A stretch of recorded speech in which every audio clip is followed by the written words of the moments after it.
and today we're going to be talking about learning to love in a world that hates. And I think the reason why I've chosen this topic is because it's pretty much on trend in the media. I mean, how many times have you seen different social justice groups arguing over the fact that they can't disagree well? And it definitely boils down to that. The world likes to disagree, we have to face that. But the problem lies in the fact that we don't know how to disagree well. And I think it's really important that as Christians and as non-Christians, we share a love that surpasses all differences. And in sharing that love, we become unified. Now, as we're trying to learn how to love, I think it's really important to have a look at how love is displayed in the Bible and how many forms love can take.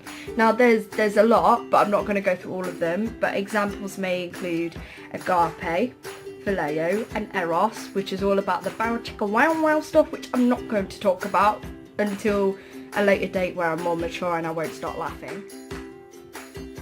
The first question on your minds must be is, Priya, you're showing all these like weird and wonderful Greek words, but we have no idea what it means. So I'm going to try and explain it. I'm not a theologian, so I doubt it'll be totally perfect, but I've done my research, so we'll see.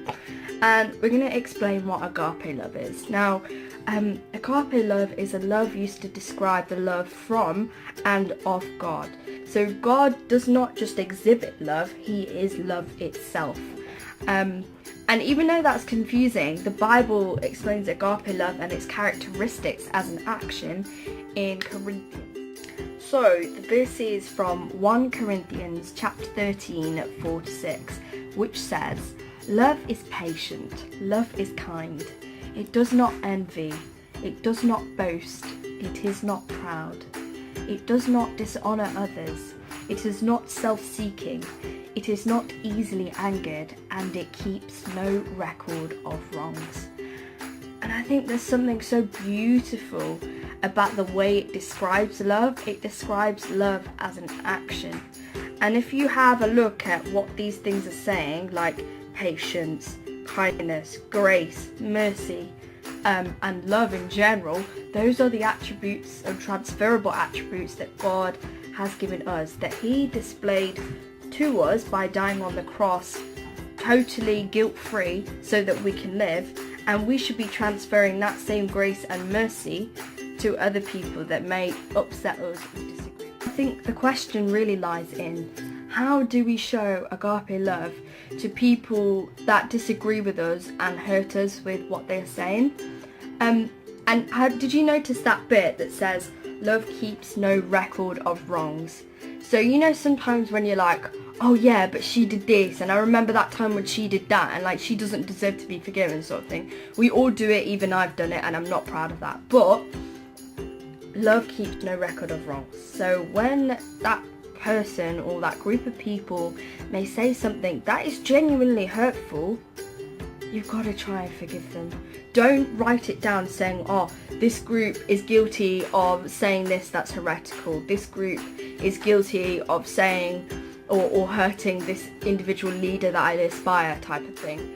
I think the question is, if God wrote a list of everything that we did wrong and held it as a grudge, we wouldn't be receiving the type of love we have.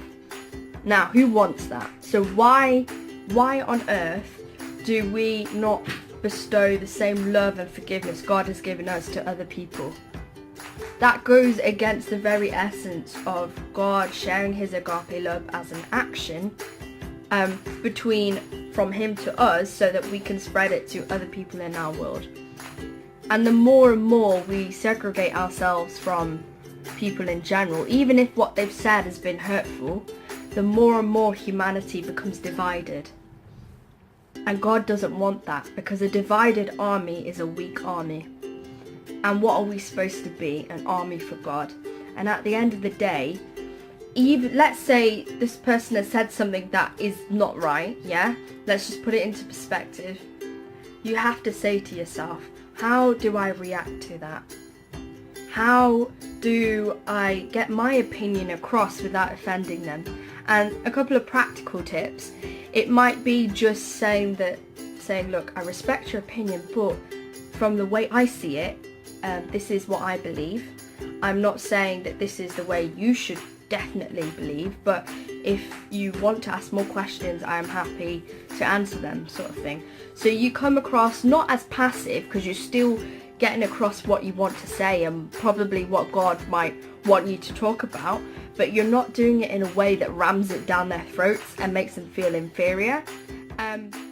Just quickly, I was thinking that at the end of these sort of like topic-based videos, I might give you a couple of like Bible scriptures that support what I'm saying, and to me it almost reminds me of what God wants to convey and how we should love. So the Bible verses I've chosen are Proverbs chapter 10 verse 12, which says, "Hatred stirs up conflict, but love covers all wrongs."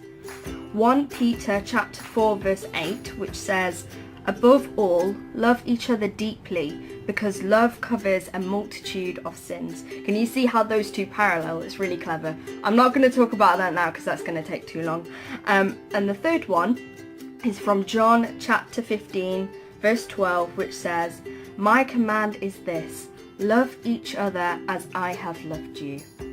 And I think once we read those and we remind ourselves of how we should be acting in this world, love just seeps through and it covers the darkness and it removes this sort of animosity that we have over each other as human beings, because we are really cool to just love each other. So that's it. Have a lovely day. God bless. And I'll see you soon for, I don't know.